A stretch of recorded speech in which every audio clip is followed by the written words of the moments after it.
une série d'activités qui sont proposées par le centre spirituel, des activités co-animées par les frères et parfois des laïcs, qui ont lieu soit en week-end, d'un vendredi à un dimanche, soit autour des temps forts de l'année liturgique, donc comme à Noël ou à Pâques ou même à l'Ascension, soit encore pendant l'été, auquel cas ça dure une semaine.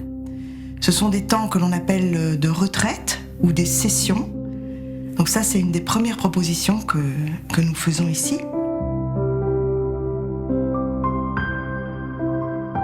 Alors la caractéristique du centre, c'est quand même qu'il est adossé à un couvent carmélitain, donc de carmes, de frères carmes. Et là, on a une série de retraites autour des grandes figures spirituelles du Carmel, donc des personnes dont on connaît les noms ou pas. Thérèse d'Avila, Jean de la Croix, Edith Stein.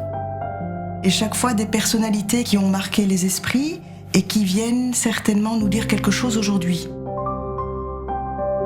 Il y a des séjours plus particuliers qui concernent par exemple la préparation au mariage et donc qui s'adressent aux fiancés, jeunes ou moins jeunes d'ailleurs. Des thèmes plus particuliers autour de l'oraison, de la prière, de l'approfondissement, de la pratique de la prière. Et donc ça s'adresse à toute personne soit désireuse de démarrer quelque chose en ce sens, soit qui est déjà bien ancrée là et qui veut aller plus loin. On a sinon toute une autre série d'événements à thématique plus large. Là, on va voir dans notre nouveau programme quelque chose en lien avec la spiritualité et le cinéma, mais aussi avec la musique de Bach. Donc des thématiques plus ciblées sur des thèmes plutôt en lien avec notre monde contemporain et donc une ouverture vers ces thématiques-là qui peuvent intéresser tout un chacun.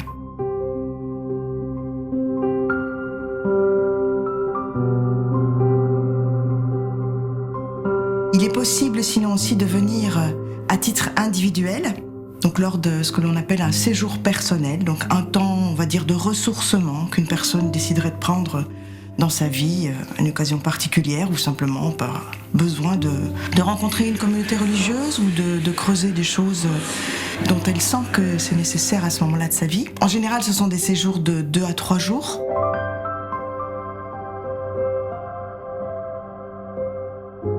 En troisième lieu, on a une forme d'accueil qui concerne plutôt des groupes indépendants qui auraient un projet spirituel et qui viennent des paroisses complètes, ça peut être en effet des aumôneries, qui veulent prendre un temps spirituel.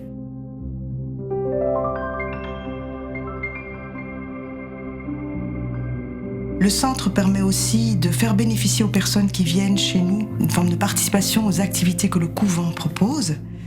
On a par exemple les lundis de l'Avent, les lundis de Carême, et ça ce sont des temps plutôt autour d'un temps de conférence avec les frères, avec d'autres personnes qui viennent de l'extérieur.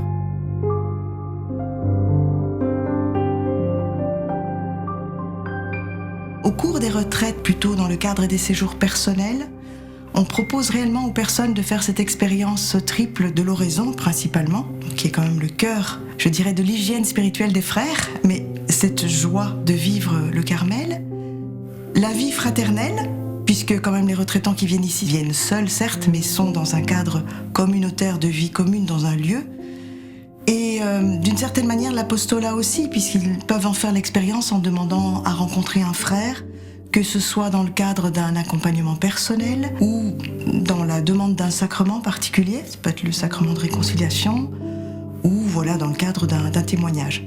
Alors ces 3 aspects d'accompagnement que proposent ou d'intervention que proposent nos frères sont aussi accessibles aux groupes qui viennent. Les groupes indépendants dont je parlais viennent et peuvent demander, à l'occasion de leur séjour, un temps de rencontre avec un frère, de témoignage, mais aussi de sacrement ou d'enseignement sur un thème particulier, si le groupe même qui vient séjourner organise son séjour autour d'une thématique particulière. Pour moi, c'est un service d'église réel. Je me sens devoir rendre concret l'hospitalité à laquelle l'Écriture nous invite. Donc on est dans, je pense, une continuité d'une histoire sainte, j'irai jusque-là, qui se traduit de façon précise dans ce service avec la communauté pour recevoir l'hôte et le faire aller jusqu'au Christ si c'est ce pourquoi il est venu et ce que nous sommes en mesure de lui offrir.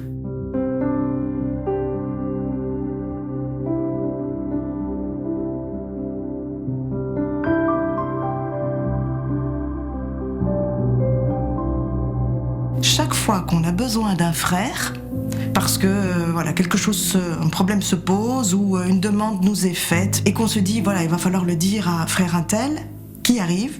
Le frère en question. Donc ça, alors pour moi ça veut dire qu'il y a un réel esprit qui habite notre travail et qui habite la maison.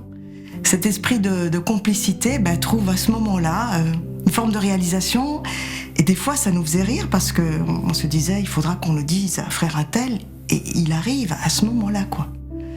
Ça permet certainement à une fécondité de trouver un lieu et un temps pour se faire vrai, se faire réel. Soyez les bienvenus, quelqu'un vous y attend, en plus que nous.